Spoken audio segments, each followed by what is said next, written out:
अब ज़ाहिर कराची ने क्या नहीं देखा है, एक दफ़ा फिर वही खदशात पैदा हो रहे हैं कि कहीं कराची वायलेंस की सियासत की तरफ तो नहीं जा रहा है। आप और एमक्यूएम आमने सामने हैं। एमक्यूएम कह रही है कि डिस्ट्रिक्ट सेंट्रल में ना आपका वोट बैंक रहा है रिवायती तौर पर, ना आप वहाँ से जीते हैं। डॉक्टर आसिम को टास्क दिया है कि सेंट्रल जीतना है और उस टास्क की वजह से आप ये सब करा रहे हैं। शायद पहली बात तो ये है कि इसमें कोई बुरी बात है कि अगर पीपल्स पार्टी किसी इलाके में कमज़ोर थी, वहाँ हम कोई डेवलपमेंट करें और लोगों को अपनी तरफ राग़िब करने की कोशिश करें, अपना जो इमेज जो पहले इनकम ने बड़ा ख़राब करने की कोशिश की उसको ठीक करने की कोशिश करें। ये पॉलिटिकल मूव है और ये तो हर जमात को मौका मिलना चाहिए, इजाज़त होनी चाहिए कि वो जहाँ से चाहे अपने आप को पेश करे, उम्मीदवार खड़े करे, इलेक्शन लड़े। इसका ये मतलब तो नहीं है कि अगर सेंट्रल में भी इस पार्टी माजी में कमजोर रही, और उसकी भी वजूहत थी ना, जो नाम लेता था इस पार्टी का झंडा लगाता उसकी बोरी बना देते थे, उसको ये उठा के टॉर्चर करते थे। उन हालात में तो कोई सियासी जमात वहाँ काम नहीं कर रही थी। आज अगर हालात बदले हैं तो पीपल्स पार्टी समेत जमात इस्लामी, पीटीआई, दीगर जमातें सब सेंट्रल में काम कर रही हैं। अगर यही हमारा जुर्म है तो फिर मैं समझता हूँ कि इस पर बहुत बड़ा सवालिया निशान है कि एमक्यूएम आज भी मगर आप इल्जाम कुछ और लग रहा है। 2018 में एमक्यूएम बैकफुट पर थी, सेंट्रल में 2 सीटें पीटीआई ले गई, 2 एमक्यूएम ले गई, मगर इस वक्त आप पर इल्जाम लग रहा है कि आप जो एंट्री देना चाहते हैं वो सियासी मूव के तौर पर नहीं, वायलेंट मूव के तौर पर देना चाहते हैं। वो ये इल्जाम लगा रहे हैं बंदा उनका मारा गया है। वो शायद मैं पिछले कई दिनों से, शायद कई हफ्तों से एक बात बार बार कह रहा हूँ, निशानदेही कर रहा हूँ कि मुस्तफ़ा कमाल जिस किस्म की लैंग्वेज इस्तेमाल कर रहा है, जिस किस्म की धमकियां दे रहा है, और पिछले सिर्फ 10-12 दिनों में कई ऐसे वाक़यात हुए हैं जिसमें एमक्यूएम के लोग मुलविस हैं, जिसकी वीडियो फुटेजेस मौजूद हैं। पहले इन्होंने नॉर्थ नाज़िमाबाद में हमारे दफ्तर में हमला किया और हमने जब उसकी एफआईआर कराई तो आप देखें ना, जो क्रिमिनल्स नहीं होते वो करते क्या है कि अगले दिन इन्होंने जो मुद्दई था हमारा उसके खिलाफ एक एफआईआर दर्ज करा दी ताकि उस केस को ये दबा सके। उसके बाद बड़ा मैदान, वो भी सेंट्रल का इलाका है, वहाँ हमारे झंडे उन्होंने उतार दिए, वहाँ हमारे झंडे जला दिए, बैनर जला दिए। एक हमारा कारकुन था, उसके घर पे कारतूस भेज दिया कि ये तुम्हारे लिए है।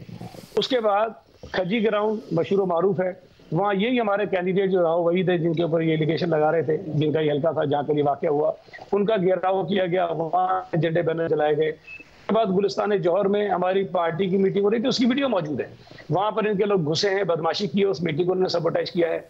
उसके बाद डिस्ट्रिक्ट सेंट्रल के नॉर्थ कराची के इलाके में वहां पर इन्होंने ये हरकतें की हैं। ये तसलसल है और आज भी जब ये वाक़या रात को हो गया है तो पूरे डिस्ट्रिक्ट सेंट्रल में पीपल्स पार्टी के बैनर झंडे जो उतारने का काम उन्होंने शुरू कर दिया है। ऐसा मगर आपके लोग पहले वहां जाते हैं, फिर झगड़ा होता है, वो कह रहे हैं बातचीत हो जाती है, मामला तय हो जाता है, मगर आपके लोग वापस जाके मुसल्ला होकर आते हैं और फिर फायरिंग करते हैं, स्ट्रेट फायरिंग करते हैं और उनका एक बंदा मारा जाता है और बहरहाल बंदा मारा गया है उनका। मैं तो आज प्रेस कॉन्फ्रेंस में ये कह चुका हूँ कि इस पूरे वाक़े की सिंध हाई कोर्ट के किसी जज से अदालती तहकीकात करवा लें। अगर तो जिम्मेदारी पीपल्स पार्टी पर आती है तो हमें उसकी बिल्कुल सजा मिलनी चाहिए, लेकिन अगर उसकी जिम्मेदारी एमक्यूएम पे आती है तो फिर इस पर सजा उसको भी मिलनी चाहिए। अब मैं कुछ कहूँ, मुस्तफ़ा कमाल कुछ कहे, ये नतीजा कहीं नहीं निकलेगा।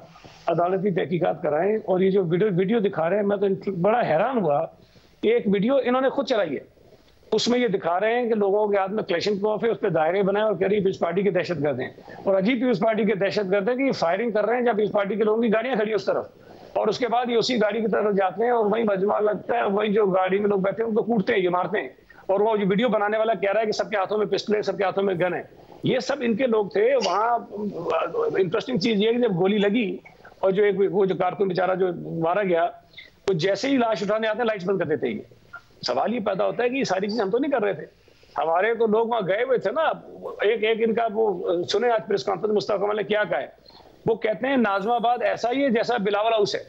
भाई बिलावल हाउस एक घर है, उसके ऊपर तुम झंडा लगाओगे, एक और इशू है। मैं इनके मरकज पे नहीं लगा सकता, बहादुराबाद पे, मैं 90 पे नहीं जा सकता, मैं इनका कोई और ऑफिस उस पे नहीं जा सकता, लेकिन नाज़िमाबाद एक पूरा इलाका है।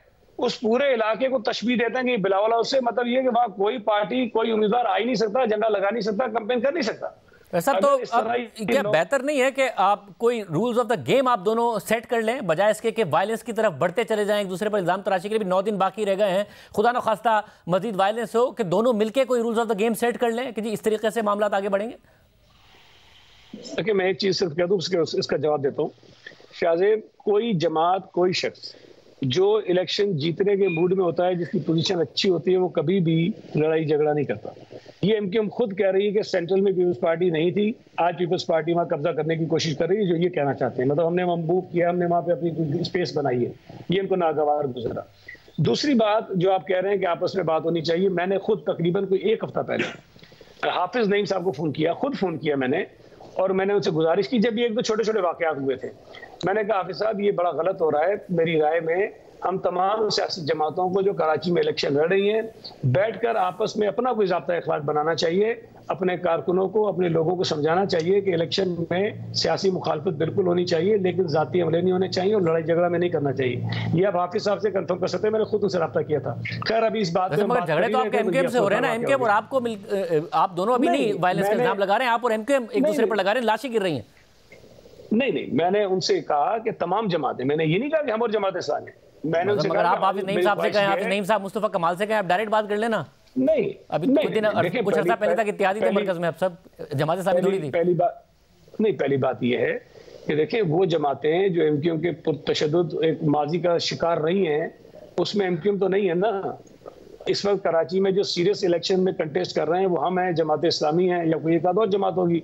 एमक्यूएम तो कहीं सीरियस कंटेंडर भी नहीं है, उनकी तो हालत बहुत खराब है, उनके आपस के लड़ाई झगड़े इतने हैं, जो उन्होंने टिकटें बांटी हैं, शाहजेब आप तस्वुर नहीं कर सकते क्या सूरत हाल है। ये तो बेचारे लोग खौफ के मारे दबे हुए हैं, अगर ये खौफ लोगों से निकले तो इनके सारे जो पुराने एमपीएम है ना, सारे इनको छोड़ के चले जाएंगे, सब नाराज हैं इनके साथ। अब वो अपने इंटरनल झगड़े हैं, इनकी अपन सियासी कमजोरी है, हल्कों में इनके उम्मीदवारों को स्पेस नहीं मिल रही है, ये पूरे शहर से 1000 आदमी इकट्ठा करके जलसा कर लेते हैं, को समझते हैं हमने बड़ा काम कर दिया है। बुनियादी तौर पर इनको परेशानी ये है कि कराची शहर के जो नताइज आने वाले हैं उसमें एमक्यू की पोजीशन बहुत बुरी है, और मुझे तो लगता है जिस तरह ये बल्दियाती इलेक्शन से भाग गए थे, ये इलेक्शन से भागने का बहाने ढूंढ रहे हैं।